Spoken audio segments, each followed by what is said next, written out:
My name is David Kenney, and my rank is commander. I enlisted in the U.S. Navy in 1975, September 1975 actually, in the delayed entry program. And after I signed on, I was given a departure date of November, so I took off for boot camp in Orlando, Florida. Like everybody else, it was a total shock.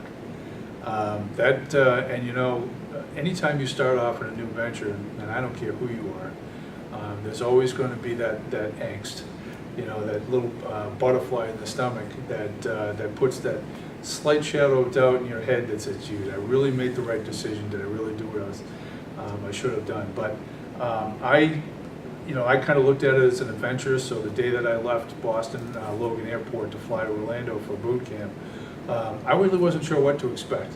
But one of the things I did like was that there was a bunch of us that were all going at the same time. So the beauty of it is that we're all on the same airplane at the same time, and we're all going to the same place. And so we're all kind of swapping stories about, you know, gee, what's it going to be like? Is it going to be tough? Is it going to be this, that? And so when we finally got there, we landed. It was it was a little in the evening. I'd say probably about 6 or 7 o'clock when we got there. And we got into the airport, waiting for the bus to show up from RTC, and it was late. So we're all kind of milling around, saying, okay, where are we supposed to go? And it wasn't long before we saw this first class coming through the doors.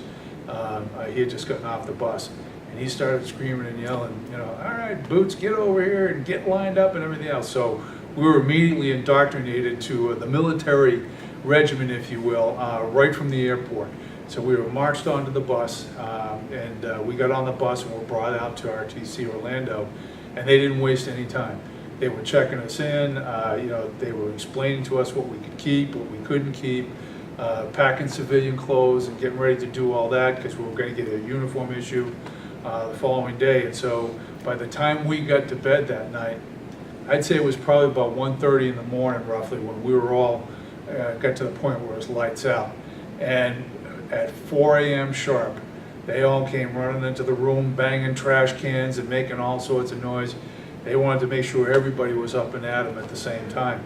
And that was kind of our first indoctrination into what it was going to be like for boot camp. And so it was kind of funny to actually get up out of your rack and look around at everybody in the room, and we all had that same look in our eyes. What the hell did we just do? So, you know, it was kind of, we weren't sure, we were anticipating at that time, you know, what we thought it would be like, but, you know, they started off with the whole idea of they wanted to make sure that we understood who was in charge. And then, you know, basically it was a process from there. Everything was very regimented, it was timed properly, and they just made sure that we got at the right place at the right time or early, in which case we were indoctrinated to the hurry up and wait concept that everybody enjoys in the military. So you know, we were brought to the haircuts early and made sure that we all got our regulation haircuts.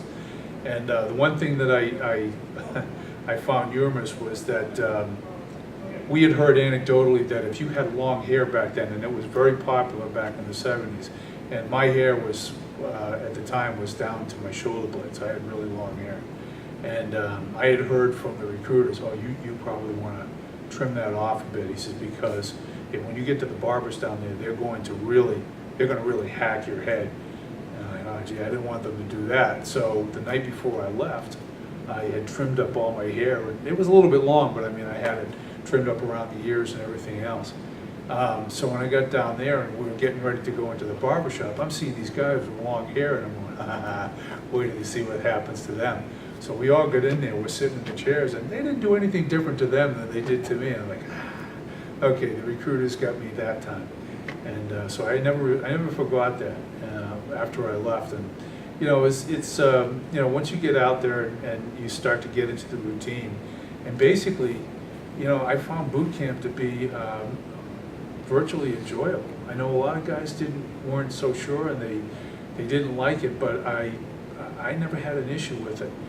I think the issue of some people just didn't adapt well to the structure, and we had a few that didn't make it through the entire boot camp experience because they could not adapt to the structure. They couldn't adapt to getting yelled at all the time.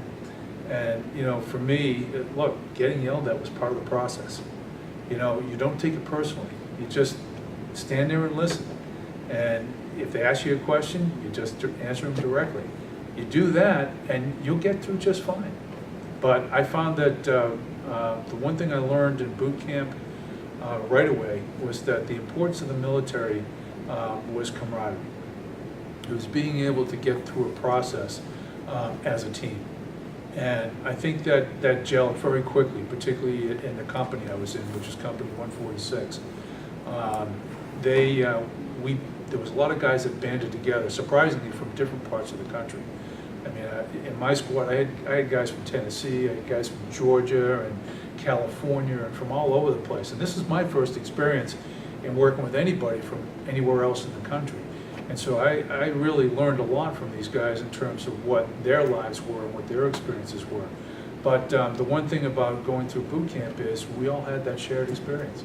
We were all doing the same thing at the same time and going through the same experience. So it made it easy to form friendships and to develop as a team.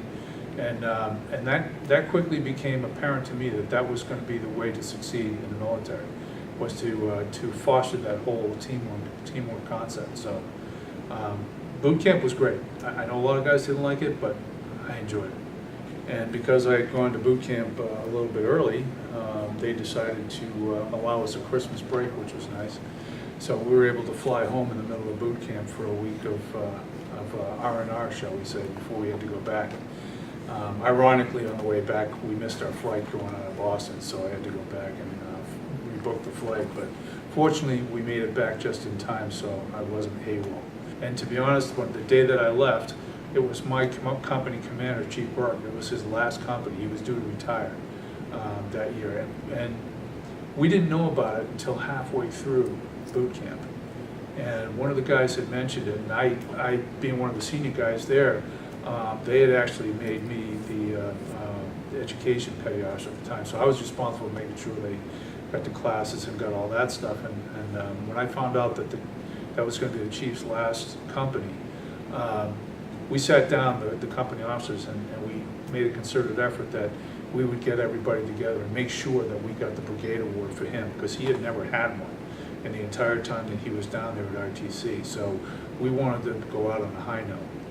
But we were in high competition with our sister company, which was across the way, and we really got into it with them. And at that time, boot camp was very rigid and very strict on making sure that you had military discipline from the time you left the door to the time you went back in the barracks. So in all honesty, we were very, very cautious at the very end of boot camp. We did not want to lose any point values at all because we were at the top of the heap. And as it turned out, our sister company, we were neck and neck for the brigade award. And we're talking like tenths of a point away. That's how close it was. So the last week, companies were allowed a little bit of a looseness. They could go to the Gidunk, they could go to all these places. We weren't allowed to do that. And the reason we weren't allowed to do that is because they didn't want to take the chance of one of our guys going out there and getting a street chit and losing points. So as a result of being good, we were restricted to the barracks. We couldn't go anywhere. But you know, in the grand scope of things, we understood why. We got it. And so the bottom line was that we did end up getting the brigade award. It was really, really close. I want to say it was about 0.6 of a point or whatever the case might be, but we did squeak it out.